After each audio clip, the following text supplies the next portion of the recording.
Hello నమస్తే. నేను journalist Srinivas. ఈరోజు సాక్షి పేపర్‌లో నిన్న అన్నదాత సుఖీభవ అని చెప్పి చంద్రబాబు నాయుడు గారు రెండో విడత పండుగ రైతులకని చెప్పి మొన్న పెద్ద ఎత్తున అన్ని పేపర్‌లో యాడ్ ఇచ్చారు ప్రభుత్వ పైసలతోని, ప్రజల డబ్బులతోని. ఇచ్చి నిన్న రిలీజ్ చేశారు. దానికి సంబంధించి అది అన్నదాత సుఖీభవ కాదు అన్నదాత దుఃఖీభవ అని చెప్పి ఒక వార్తని సాక్షి పేపర్ రిపోర్ట్ చేసింది. సరే అది అన్నదాత సుఖీభావ స్కీమే గానీ వీళ్ళకి దుఃఖీభావ కింద కనపడుతుంది సాక్షి పేపర్‌కి, వైఎస్ఆర్‌సీపీకి. ఎందుకు అంటే దాని వెనక కొన్ని రీజన్స్ ఉన్నాయి. కౌలు రైతులు 16,00,000 మంది అన్నదాతలే. వాళ్ళు దుఃఖిస్తున్నారు. వాళ్ళ దుఃఖాన్ని గమనించలే చంద్రబాబు నాయుడు గారు. అదే గాక 55,00,000 పైచిలుకు రైతులుంటే 46,00,000 మందికే ఇస్తున్నారు. 7,00,000 మందిని కట్ జేశారు, కోతేశారు. ఆ కోత గురించి వాళ్ళ గ్రీవెన్స్ గురించి ఫస్ట్ విడతలో మీరు పంపిణీ చేసినప్పుడు కంప్లెయింట్‌లిచ్చారు. అవి పరిష్కారం చేయలేదు. ఇవన్నీ ఇట్లున్నప్పుడు మీరిచ్చే 46,85,000 మందికిచ్చే డబ్బులు గూడా మీరిచ్చిన సూపర్ సిక్స్‌లో సంవత్సరానికి రూ. 20,000 చొప్పున at a time PM Kisan యోజనకు సంబంధం లేకుండా ఇస్తా అని చెప్పారు. అది అక్కడ మోసం. ఇది మొత్తానికి అన్నదాత సుఖీభావ కాదు, అన్నదాత దుఃఖీభావ కిందనే ఉంది. 7,00,000 మందేమో ఇప్పుడు కోతేసిన రైతులు, 16,00,000 మంది కౌలు రైతులు. ఇస్తున్న రైతులకి చెప్పిందొకటి, చేస్తున్నదొకటి. ఇవి గాక రైతులకి ఉచితంగా పంట బీమా కల్పించారు జగన్మోహన్ రెడ్డి ప్రభుత్వం ఉన్నప్పుడు. దాన్ని ఎత్తేసారని. ఇన్పుట్ సబ్సిడీ ఇచ్చేవాళ్ళు అప్పుడు రైతులకు ఉచితంగా ఏదన్నా ఇట్లాంటి అనావృష్టి, అతివృష్టి వస్తే అది ఎత్తేసారని. వీటి వల్ల రైతులు దుఃఖంలోకి పోయారు తప్ప మీరిచ్చే 7,000తోని 7,000 కూడా కాదు 5,000 2,000 ఎట్లాగో మోడీ ఇచ్చే పైసలు 3 దఫాలు 3 రౌండ్లు 6,000 వస్తాయి.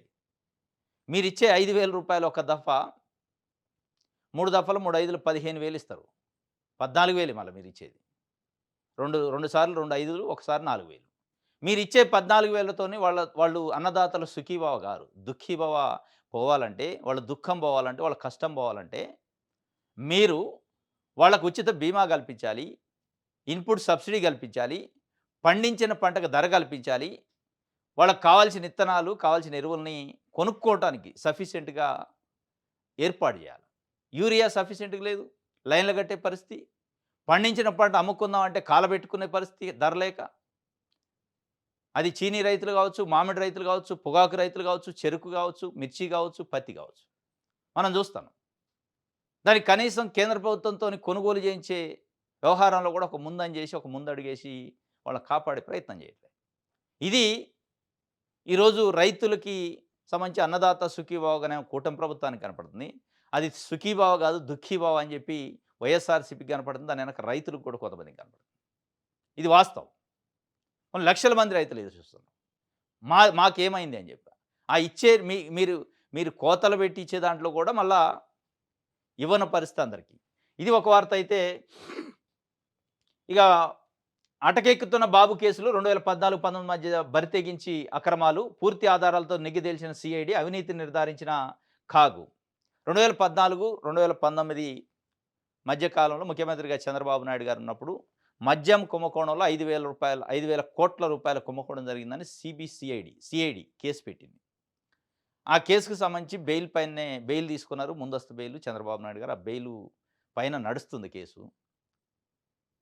ఇప్పుడు మద్యం కుంభకోణం అని, నకిలీ మద్యం కుంభకోణం అని, లేకపోతే జగన్మోహన్ రెడ్డి పైన 2012లో యూపీఏ గవర్నమెంట్ ఉన్నప్పుడు పెట్టిన సీబీఐ, ఈడీ కేసులకు సంబంధించి హైదరాబాద్‌లో ఉన్న సీబీఐ కోర్టుకి హాజరు కావాల్సింది 6 సంవత్సరాల నుంచి హాజరు కావట్లేదు ఆయన అని చెప్పి ఒక అలిగేషన్ పెట్టి కోర్టులో దాన్ని పిటిషన్ మూవ్ చేసి మొత్తానికి హాజరవుతుండ్రు ఈరోజు జగన్మోహన్ రెడ్డి. దీనిపైన తెలుగుదేశం పార్టీని సమర్థించే మీడియా పెద్ద ఎత్తున ఒక సంబరాలు లెక్క, ఒక పండగ లెక్క చేస్తుంది. జగన్మోహన్ రెడ్డి అటెండ్ అవుతాడా? కాడా? జగన్మోహన్ రెడ్డి లేదా చంద్రబాబు కేసుల్లో అటెండ్ అవుతాడా? కాదా? కంటే కూడా చాలా ముఖ్యమైన సమస్యలున్నాయి ఈరోజు రాష్ట్రంలో. చాలా ముఖ్యమైన రైతుల సమస్యలు, మహిళల సమస్యలు, నిరుద్యోగుల సమస్యలున్నాయి. అవి రాయట్లే. జగన్మోహన్ రెడ్డి అటెండ్ అవుతుండు. కోర్టుకి హాజరు. తప్పించుకున్నాడు ఇన్ని రోజులు. మొబైల్ నంబర్ తప్పిచ్చిండు. ఇవి కాదు గదా! ఒకవేళ అవే మాట్లాడుకోవాల్సొస్తే ఈరోజు మన రాష్ట్రంలోని రాజకీయ నాయకుల్లో ఏ నాయకుడు కోర్టు కేసులు లేని నాయకుడు ఎవరుండ్రు? అక్రమాలు, అవినీతి చేయని నాయకుడు ఎవరుండ్రు? చంద్రబాబు నాయుడు గారు అత్యంత సంపన్నమైన ముఖ్యమంత్రి ఎట్లయిండు? జగన్మోహన్ రెడ్డి గారు అత్యంత అనేక కంపెనీలు ఎట్లున్నాయి, అత్యంత అవినీతి చేసిండని కేసులు ఎట్లయినాయి, ఇవి మాట్లాడుకోవాలంటే పేపర్‌లో రాయటానికి సరిపోవు. రాజకీయ నాయకుల గురించి వాళ్ళ అవినీతి, వాళ్ళ ఆస్తులు, వాళ్ళ అక్రమాలు, వాళ్ళ సేవ, వాళ్ళు చెబుతున్న ప్రజాసేవ, వాళ్ళ వాళ్ళ రాజకీయం, వాళ్ళ పేదల కోసం పాటుపడుతున్న వాళ్ళ పార్టీలు, నిజంగానే వాళ్ళ చరిత్రలు రాయాలంటే మీ పేపర్‌లు సరిపోవు, పుస్తకాలు సరిపోవు. కాబట్టి మనం రాయాల్సింది జగన్మోహన్ రెడ్డి కోర్టుకు హాజరైతుడా, చంద్రబాబు నాయుడు హాజరైతుడా అనే కంపారిజన్ పెట్టుకున్నప్పుడు చాలా కేసులుంటాయి. చాలా మంది మీద ఉంటాయి. ఇది గాదు. ప్రజల సమస్యలు చాలున్నాయి. అటకెక్కించిన చంద్రబాబు నాయుడు గారు కేసులని జెప్పి సాక్షి రాసింది. మీరేం రాశారు? జగన్మోహన్ రెడ్డి, ఆంధ్రజ్యోతి, ఈనాడు జగన్మోహన్ రెడ్డి కోర్టుకు హాజరుగాట్ల, హాజరుపరచడానికి మేమంతా యుద్ధం చేసినాం, యుద్ధం ఫలించిందన్నట్టు మీరు రాశారు. ఈ యుద్ధాలు మీ వ్యక్తిగత యుద్ధాలతోని ప్రజలకేం సంబంధం? అది చంద్రబాబు నాయుడు గారిదా? జగన్మోహన్ రెడ్డి గారిదా? కేసులా? వీళ్ళు సంపాదించిన ఆస్తులా? ఎవరికి ఆస్తులు తక్కువున్నాయి? ఎవరు సంపన్నులు గారు? ఎవరు ఏ స్థాయి నుంచొచ్చారు? ఎక్కడి నుంచొచ్చినియి ఈ ఆస్తులు? మొత్తం మీ జీవితాలంతా రాజకీయాలు, ప్రజాసేవ గదా! సేవ జేసేటోడికి ఆస్తులు ఎక్కడి నుంచొస్తాయి? వ్యాపారం జేసేటోడికి ఆస్తులొస్తాయి. వ్యాపారస్తులకి లాభాలొస్తాయి కాబట్టి ఆస్తులు పెరుగుతాయి. ప్రజాసేవలో ఉన్న నాయకులకి ఆస్తులు ఎక్కడి నుంచొస్తాయి? నిజంగానే ఆస్తులు రావాలంటే పుచ్చలపల్లి సుందరయ్య గారు, చండ్ర రాజేశ్వరరావు గారు లాంటోళ్ళు, మహా యోధులైన కమ్యూనిస్టు నాయకులు, మధు దండావతి లాంటి ఆహ్, సో సెక్యులర్ పార్టీలకు సంబంధించిన నాయకులు కేంద్రంలో, ఇట్లాంటి చాలామందున్నారు. వాళ్ళకెవరికి రాని ఆస్తులు మీకెక్కడి నుంచొచ్చినియి? ఈరోజు కేంద్రంలో చాలా పార్టీల్లో ఉన్న నాయకులు, వాళ్ళకి కనీసం ఉండటానికి ఇల్లు లేనోళ్ళు, కిరాయికి ఉంటోళ్ళున్నారు. రాజకీయాలు 40 సంవత్సరాలు చేసిన నాయకులు గూడా. అట్లాంటి ఎవరికీ లేని ఆస్తులు, సంపన్నులు మీరెట్లయ్యారనేది ఇక చరిత్రలో మీ చరిత్రలు ప్రజలకు తెలవదా? మీరు పేపర్‌లో, టీవీలో దాచిపెడితే దాగేదది? కాదు గదా! ఇది కాబట్టి ఈ చరిత్రలు కాదు రాసుకోవాల్సింది. ప్రజల గురించి, ప్రజల సమస్యల గురించి రాయండి. రైట్. ఇది ఒక వార్త.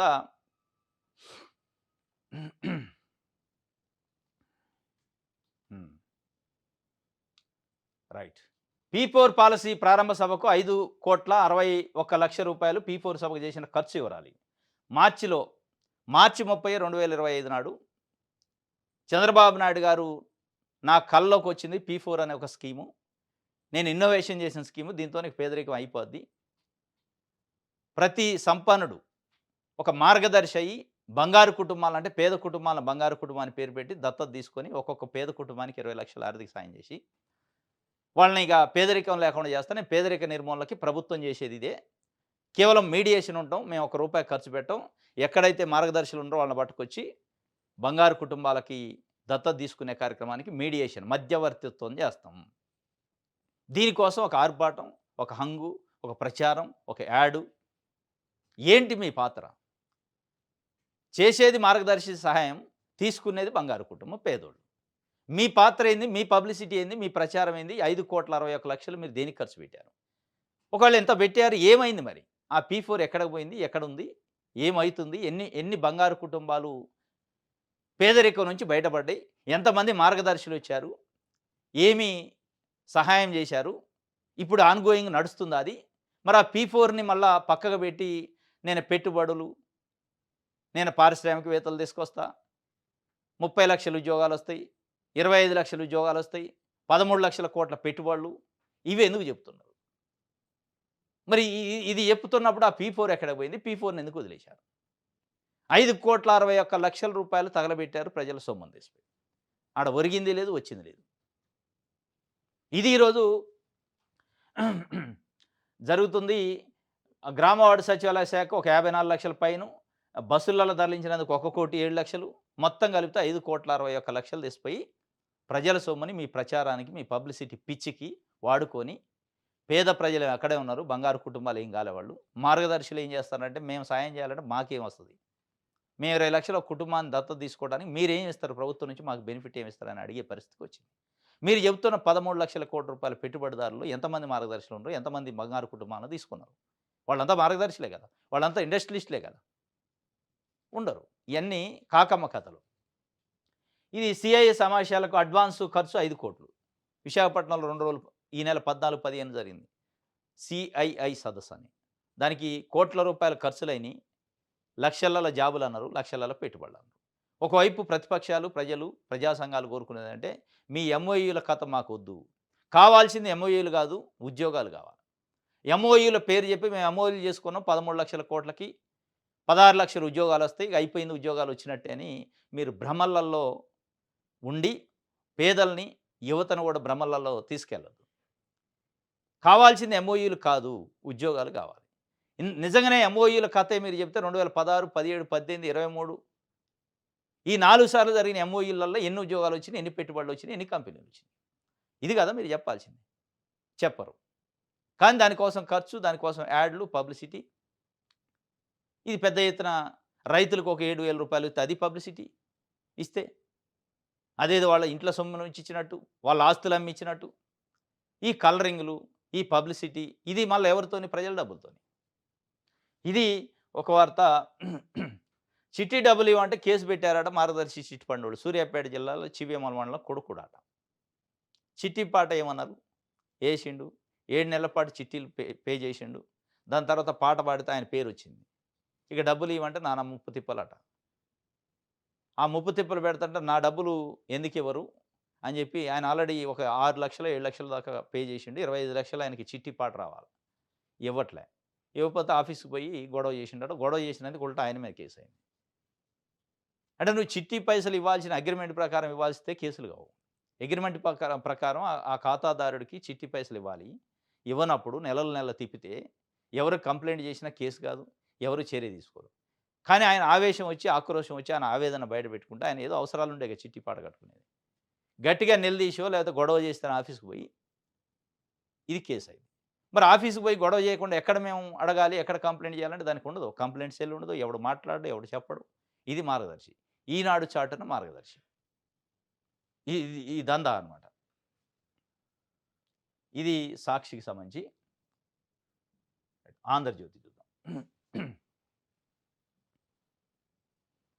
రైట్.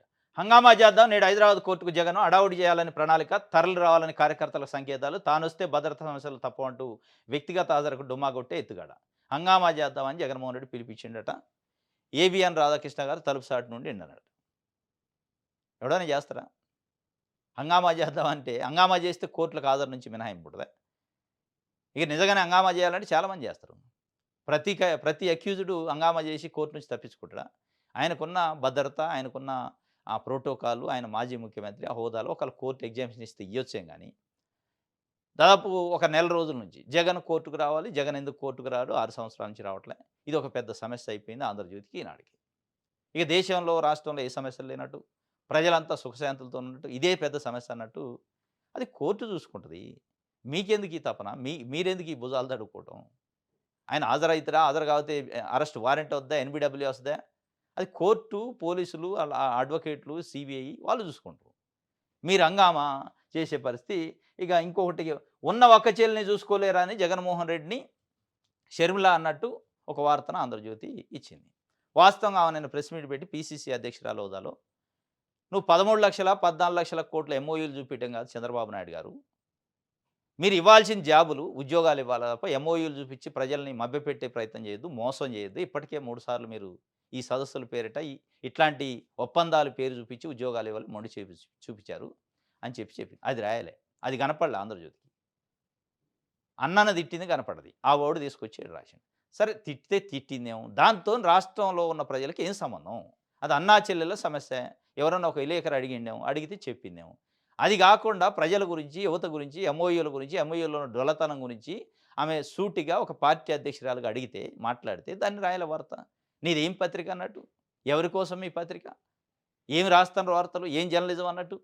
కనీసం ఉండాలి గదా! ఇదనమాట వీళ్ళు రాసేది. చాలా పేపర్‌లలో కొన్ని ప్రజాశక్తి లాంటి కొన్ని పేపర్‌లలో న్యూట్రల్‌గా ఉండే పేపర్‌లలో వాళ్ళు రాశారు. కావాల్సింది ఎంఓయూలు గాదు, ఉద్యోగాలు గావాలి అని చెప్పి ఆమె హెడ్డింగే అది పెట్టారు. వీళ్ళకది కనపడలే. వీళ్ళకి కనపడేది ఏందంటే జగన్మోహన్ రెడ్డి తిడితే వీళ్ళకి సమరం. అరే మీకు జగన్మోహన్ రెడ్డి మీద కోపం ఉంటే ఒక పేజ్ పెట్టుకోండి. తిట్టండి, రాయండి. ప్రజలు ఇష్యూస్‌ని, ప్రజల ప్రయోజనాలను అందులో ఎందుకు మిక్స్ చేస్తారు? మిక్స్ చేసి డైవర్షన్ ఎందుకు చేస్తున్నారు? మీరు ఎట్లాగో జగన్మోహన్ రెడ్డి తిట్టడానికో, చంద్రబాబు నాయుడు గారు పొగడటానికో ఈ రెండిటికే మీరు ఉంటే మీ ఎజెండా ఇదైతే దానికి ఒక పేజీ, పొగడటానికేమో చంద్రబాబు గారిని పొగడటానికి ఒక పేజీ పెట్టుకోండి. ఈయన తిట్టడానికి ఇంకో పేజీ పెట్టుకోండి. కానీ ప్రజల గురించి అయితే వార్తలు రాయండి. రాస్తేనే మీరు పేపర్ అంటారు, మీరు జర్నలిజం అంటారు. అది మర్చిపోయారు. ఇది ఒక వార్త.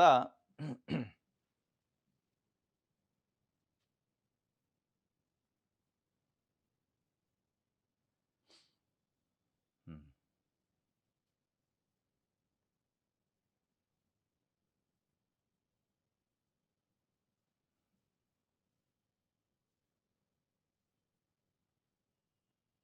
రైట్.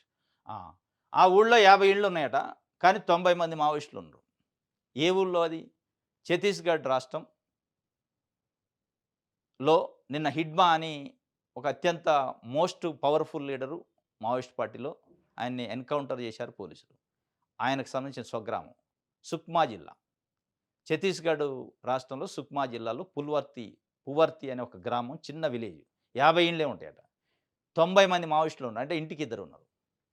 అక్కడి నుంచే తయారైండు. వాస్తవంగా మావోయిస్ట్ పార్టీలో ఈ ట్రైబ్స్ ఉండరు. తాండాలలో ట్రైబ్స్, ఆదివాసీలు తక్కువుంటరు. బయట ప్రాంతాలు, మైదాన ప్రాంతం నుంచి వచ్చిన నాయకులే మావోయిస్ట్ పార్టీకి సెంట్రల్ కమిటీ మెంబర్‌లు గాని, కార్యదర్శులు ఆ స్థాయికి ఎదుగుతారు. కానీ ఈయన ఒక తాండా నుంచి, ఒక గోండు జాతి నుంచి, ఒక ఒక అత్యంత అడవి జాతి నుంచి వచ్చిండన్నట్టు. మన్యం నుంచి. వచ్చిన అతను, ఆయన పెద్ద నాయకుడండి. ఆయన ఆ ఊరికి సంబంధించి హిడ్మా స్వగ్రామం పువర్తిలో రాజ్యమేలుతున్న నిశ్శబ్దం. ప్రత్యేక బేస్ క్యాంప్‌లో 100 మంది జవాన్ల పహారా. గత లోక్సభ ఎన్నికల్లో అక్కడ ఒక ఓటు పడలేదు. పువర్తికి ఆంధ్రజ్యోతి ప్రతినిధి. అడవిలో 3 గంటల ప్రయాణం. ఎన్‌కౌంటర్‌లో హతమైన మోస్ట్ వాంటెడ్ మావోయిస్టు హిడ్మా స్వగ్రామం ఛత్తీస్‌గఢ్ రాష్ట్రం దక్షిణ సుక్మా జిల్లాలోని పువర్తి. ఈ గ్రామంలో మొత్తం ఇళ్ళు 50 మాత్రమే. అయితే ఈ ఊరు నుంచి 90 మంది మావోయిస్టులు హిడ్మా తయారు చేశాడు. దశాబ్దాల తర్వాత పువర్తిలో అడుగుపెట్టిన పోలీసులు దాదాపు ఏడాది కిందట అక్కడ సీఆర్‌పీఎఫ్ బేస్ క్యాంప్‌ని ఏర్పాటు చేశారు. అక్కడ 100 మంది వరకు జవాన్లు నిరంతరం పహారా కాస్తుంటారు. గత లోక్సభ ఎన్నికల్లో ఒక్క ఓటు కూడా పువర్తిలో పడలేదట. దశాబ్దాల పాటు పోలీసులు కాలు మోపలేని పరిస్థితి ఆ పువర్తిలో. అంత బలమైన మావోయిస్ట్ పార్టీ బేస్ ఉన్న గ్రామం అట. ఈ హిడ్మా ఎన్‌కౌంటర్ అయింది కాబట్టి ఆ నేపథ్యంలో రాశారు. అది 50 ఇండ్లుంటే 90 మంది మావోయిస్టులని దానికి సంబంధించిన ఒక చరిత్రని రాసిన పరిస్థితి. రైట్. ప్రజాశక్తి చూద్దాం. రైట్. నెత్తుటి తడారని మారేడు మిల్లి. మరో ఎన్‌కౌంటర్‌లో 7గురు మావోయిస్టులు మృతి. మొన్న ఒక 7గురు చనిపోయారు. నిన్న మళ్ళా ఒక 7గురు చనిపోయారు. దీనిపైన లెఫ్ట్ పార్టీలు, నాయకులు, ప్రజా సంఘాలు న్యాయ విచారణ జరిపించాలంటున్నారు. ఇప్పటివరకు జరిగిన ఎన్‌కౌంటర్ అంటే కౌంటర్‌కి ఎన్‌కౌంటర్ అనమాట. అలాంటి పోలీసులు ఈ నక్సలైట్‌లకి, మావోయిస్టులకి మధ్యలో ఎదురుకాల్పు జరిగితే ఎన్‌కౌంటర్ అంటారు. ఇప్పుడు లెఫ్ట్ పార్టీలు గాని, ఈ సానుభూతి పరులు, లెఫ్ట్ పార్టీ సానుభూతి పరులు చెప్పేదేంటి, ఇది ఎన్‌కౌంటర్ కాదు, పక్కాగా తీసుకెళ్ళి అడవిలో వదిలేసి కాల్చి చంపారు. ఎన్‌కౌంటర్ అంటే ఎదురు కాల్పులుంటాయి. ఎదురు కాల్పుల్లో పోలీసుల వైపు నుంచి నష్టం జరగలేదు. ఇది ముమ్మాటికి ఎన్‌కౌంటర్ కాదు అని వాళ్ళు చెప్తున్నారు. లేదు, ఎన్‌కౌంటర్ అని పోలీసులు చెప్తున్నారు. దీనిపైన న్యాయ విచారణ జరపాలంటున్నారు. కానీ ఇప్పటివరకు ప్రభుత్వం చెప్తున్న ఎన్‌కౌంటర్‌ల పైన చాలా న్యాయ విచారణలు జరిగినాయి. జ్యుడిషియల్ కమిటీలతోని కూడా విచారణ జరిగినాయి. ఎక్కడ ఏం తేలలే. ఎందుకంటే ఇది ప్రభుత్వం చేయించే ఒక ఆపరేషన్. ఒక ఆపరేషన్ కగారో, ఇంకోటో పేరు పెట్టి ప్రభుత్వమే సమూలంగా మావోయిస్ట్ పార్టీని అంతం చేస్తామని ఒక టార్గెట్ పెట్టుకొని చేసిన తర్వాత, మళ్ళీ అదే ప్రభుత్వం వేసిన కమిటీలతోని ఏదో పెద్ద రిలీఫ్ వస్తదని ఆశించటం దండగే. ఎందుకంటే మావోయిస్ట్ పార్టీ కేంద్ర మన హోంశాఖ మంత్రి అమిత్ షా గారు చెప్పారు. 2026 మార్చి వరకు మావోయిస్ట్ అనే ఆర్గనైజేషన్ లేకుండా చేస్తామని ఒక టార్గెట్ పెట్టుకుని, ఆ టార్గెట్ వైపే భారత ప్రభుత్వం, రాష్ట్ర ప్రభుత్వాలు వెళ్తున్నట్టు, అది కొంత సక్సెస్‌కి దగ్గరలో ఉన్నట్టు కనపడుస్తుంది. ఇక వీళ్ళు ఏసే ఒకవేళ ఎన్‌కౌంటర్‌ల పైన కమిటీయో, ఇంకోటో కమిషనో ఏస్తే దాంతోని టైం వేస్ట్ తప్ప వచ్చేదుండదు. ఆడ తేలేదుండదు. మనం గతంలో చూసినాం. ఇప్పుడు భవిష్యత్తులో కూడా జరిగేదుండదు. గతంలో జరిగిన ఇట్లాంటి ఎన్‌కౌంటర్‌ల మీద ఏసిన కమిటీల్లో, కమిషన్‌లో వచ్చింది లేదు. మనం చూసింది లేదు. రైట్.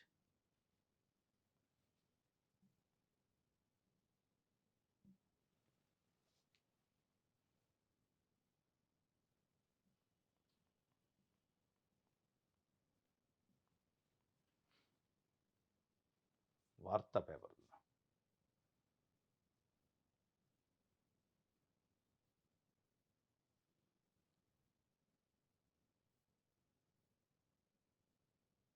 ఆ! మహిళలు మీ ఆస్తులుపై వీలునామా రాసుకోండని సుప్రీంకోర్టు నిన్న చీఫ్ జస్టిస్ ఆధ్వర్యంలో ఒక డివిజన్ బెంచ్ కీలకమైన వ్యాఖ్యలు చేసింది. భారతదేశంలో సివిల్ కుటుంబం హిందూ కుటుంబాల్లో జరుగుతున్న ఆస్తుల కోసం జరిగే తగాదాలు, ఇట్లాంటి కేసులు, లిటిగేషన్స్ పైన కీలకమైన వ్యాఖ్యలు చేశారు.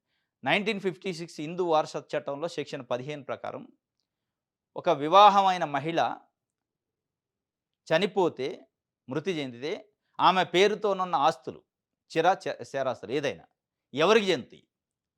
ఆ వివాహమైన మహిళకి సంబంధించిన తల్లికి, తండ్రికి చెందుతాయా? లేదా భర్త వైపు కుటుంబానికి చెందుతాయా? అనేది ఒక చర్చ. భర్త, భార్య ఇద్దరు చనిపోయారనుకోండి. ఆమె పేరుతో ఉన్న ఆస్తులు ఎవరికి చెందుతాయి అనేది ఒక సమస్యొచ్చింది. అది 1956 హిందూ వారసత్వ చట్టం ప్రకారం సెక్షన్ 15లో వివాహం అయిన మహిళ చనిపోతే ఆమెకు సంబంధించిన ఆస్తులు భర్త కుటుంబ సభ్యులకే చెందుతాయని చట్టంలో ఉంది. అది ఎందుకు చేశారంటే 1956లో ఆ రోజున్న లింగ వివక్ష వల్ల మహిళలు ఈ స్థాయిలో ఆస్తులు సంపాదిస్తారనో, ఉద్యోగాలు చేస్తారనో, చదువుకుంటారనో, ఇంత చైతన్యం వస్తానో ఆ రోజు లేదు ఆలోచన. మహిళలకు ఆస్తులు ఎందుకుంటాయి అనే ఒక సమస్యతోనే ఆ రోజు ఉన్న పరిస్థితులలో అది భర్తకే చెందుతాయని రాశారు. ఈరోజు మహిళలు కూడా సమాజంలో సగభాగమయ్యారు, సంపాదిస్తున్నారు, ఉద్యోగాలు చేస్తున్నారు, వ్యాపారాలు చేస్తున్నారు. ఇప్పుడు సమస్యొచ్చింది. అందుకే ఏం చెప్పిందంటే కోర్టు, చట్టం మనం మార్చేది కాదు, పార్లమెంట్ మార్చాలి కాబట్టి, మేము చెప్పేది ఏందంటే, వీలునామా రాయండి. మీరు బ్రతికున్నప్పుడే నా తదనంతరం ఈ ఆస్తులు ఎవరికి? నా తల్లిదండ్రులకా? నా అత్తమామకా?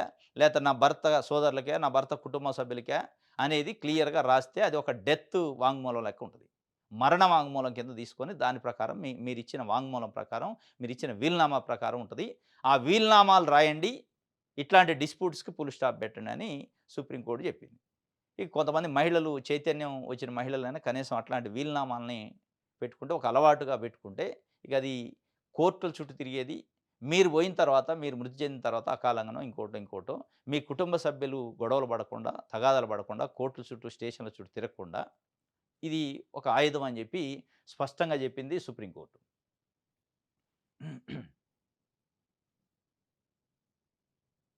రైట్. ఆంధ్రప్రభ చూద్దాం.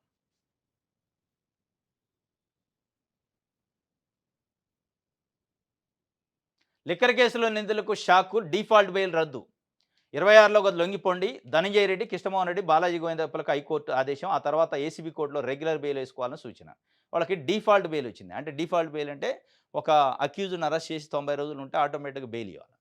ఆ డిఫాల్ట్ బెయిల్ రద్దు చేసింది హైకోర్టు నిన్న. డిఫాల్ట్ బెయిల్ రద్దు చేయాలని సిట్ హైకోర్టుకు పోయింది. రద్దు చేసింది కానీ రద్దు చేస్తూ ఏం చెప్పిందంటే మీరు రెగ్యులర్ బెయిల్ మళ్ళీ వేసుకోండి ఏసీబీ కోర్టుకు పోయి అని చెప్పి ఏసీబీ కోర్టు కూడా మేమిచ్చిన ఈ ఆదేశాలను పట్టించుకోకుండా మీరు బెయిల్ ప్రాసెస్ ఎట్లుంటుందో రెగ్యులర్‌గా దాన్ని ఫాలో అయ్యి బెయిల్ ఇవ్వండి వాళ్ళకని ఒక సూచన చేసింది. ఇది ధనంజయ రెడ్డి, గోవిందప్ప, కృష్ణమోహన్ రెడ్డికి సంబంధించి బెయిల్ అయితే నిన్న రద్దయింది. ఈ నెల 26 లోపు వాళ్ళు కోర్టు ముందు ప్రొడ్యూస్ కావాలని చెప్పింది. ఇది ఒక వార్త. రైట్. ఇది ఈరోజు న్యూస్ అనాలిసిస్. రేపు తాజా వార్తలతోని తిరిగి కలుసుకుందాం. Thank you.